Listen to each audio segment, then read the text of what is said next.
Inside the Issues. I'm Alex Cohen. This past Friday, leaders of the United Methodist Church announced a plan to create two divisions. A proposal designed to alleviate conflicts of opinions on same-sex marriage and openly gay clergy members. This is really big news considering there are roughly 13 million Methodists worldwide. For more on how this big decision will impact members of the United Methodist Church here in Southern California, we turn now to two guests. We have to my far left, Reverend Mandy McDow, who is senior minister at Los Angeles First United Methodist Church, and seated next to her, Reverend Denyse Barnes, who is an associate pastor at Hollywood United Methodist Church. Thank you both so much for being here. I'm going to jump right into it, and I would love it if we could just start off with a primer of what the United Methodist Church is. Mandy, let's put that question to you. It's a great question. So it's a global denomination, which is one of the reasons why this has been a long time coming for us. We constitute, as you said, around 13 million Christians worldwide, representing Protestants. We've been around for over 250 years. Wow. So the history of the church has included a lot of separations and splits over differing cultural and social issues throughout our history. This is just the one that is really most provocative in our time. Yeah, and you mentioned this history that goes back literally centuries. As I understand it from what I've read, Denyse, the kind of current split started around a couple of years ago. I believe there was a conference back in 2016 where these issues really kind of started to come to a head. Well, I have a feeling it's one of those situations where you could do an entire, HBO docuseries on it. I don't have the time for that, but give us kind of the Reader's Digest. Okay, sure. Actually, 48 years ago, the words that homosexuality is incompatible with Christian teaching were added to our book of discipline. So this fight has been going on for 48 years. In 2016 at General Conference, they decided that because we argue every single year about it and it becomes the dominant issue over everything, to ask the bishops to create a way forward for us. The bishops did that, and at a special called General Conference in February of last year, they met and they voted on the plans, and the traditional plan came into effect, which was to increase the harm done to LGBTQ clergy and those clergy who perform same-gender marriages. So the punishments that can be meted out are harsher, and the people who bring the punishment get to say whether or not it's adequate or not. Can I ask kind of how this resonates with both of you personally? Because I would imagine it's really hard, especially you're both reverends, to believe so deeply in a faith when it seems like maybe that faith doesn't believe in you. Mandy? It's very true. I have had the privilege and the benefit of being an outspoken ally in the course of my ministry. Not all of my colleagues have had that same benefit because I'm from the Southeast. And in the South, there are lots of differing and very strong opinions around this, how we understand this issue. And for me, it's, of course, never an issue, it's people. And I have had the privilege of being able to be outspoken and forthright. Because of that, I have been able to really live into my calling as a pastor, understanding that my work was to proclaim the gospel, which I deeply believe in, to all people. I know Denyse comes from a different perspective. Yeah, so I am queer clergy, and I'm in the process, so I'm provisionally commissioned, but I'm not an elder in full connection yet. And I've applied for that this year, so I'm waiting to get next week exam results to see if how I go in the process. But also, I'm associate pastor at a church where probably 50% of the membership are a part of the LGBTQ community. So I stand as representative for those people, for the people who have yet to find us, and for the people who are being hurt by churches and organized religion across the world. So it's a very hurtful and painful issue, and I spend much of my ministry trying to minister to those people who have been hurt by the church and help them realize that they too are beloved children of God, created in God's image, and that they're not excluded and they're not different and they're just as worthy. Yeah. So can you talk to me about what this means going forward for your congregations? And I have a feeling, given what you've just said about your congregation, it probably doesn't sound like one of those situations where there's a whole lot of debate and discussion. If the church is separating, they're going left, they're going right, here's where we're going. Right, absolutely. For us, it's not.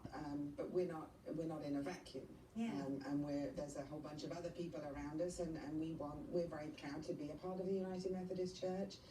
It does some amazing, incredible work across the world. It has the largest women's organization in the United States. It's a global organization that affects and changes the lives of many people across our globe, and we're proud to be a part of that.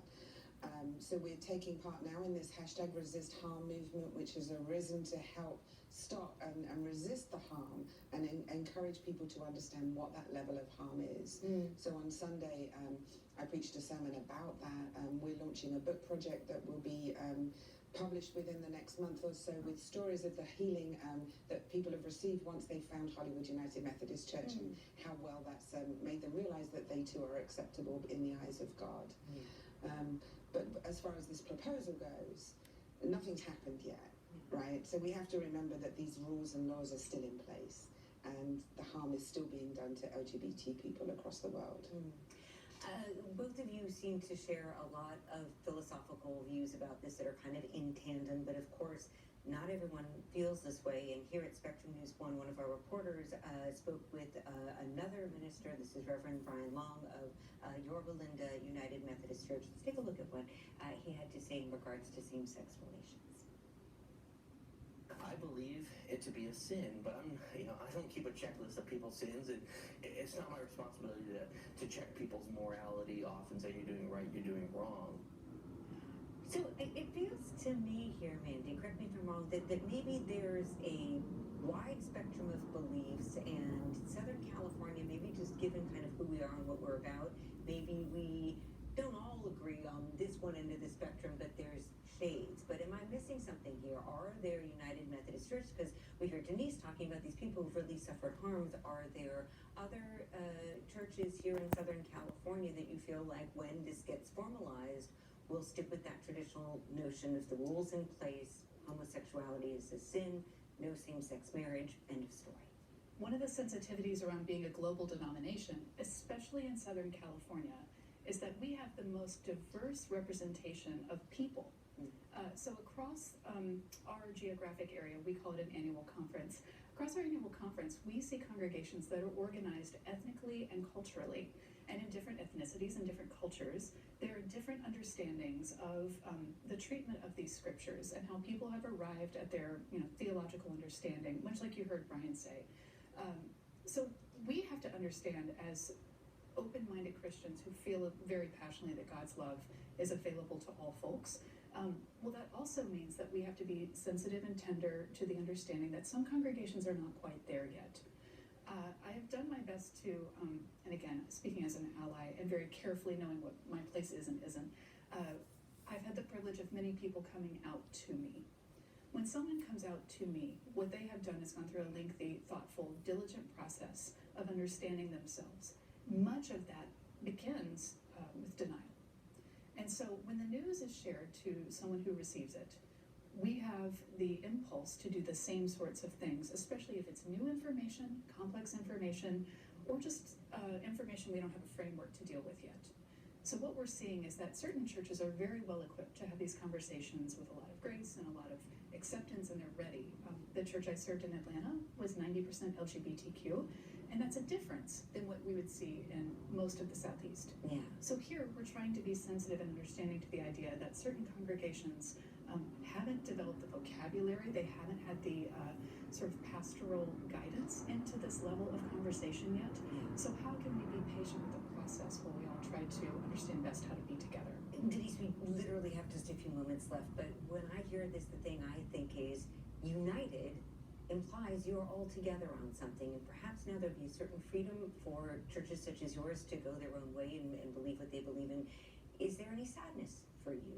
There's a huge amount of sadness, because whoever decides that they're not going to be a part of the United Methodist Church will probably become a part of a Methodist expression of a church that does not support LGBT people.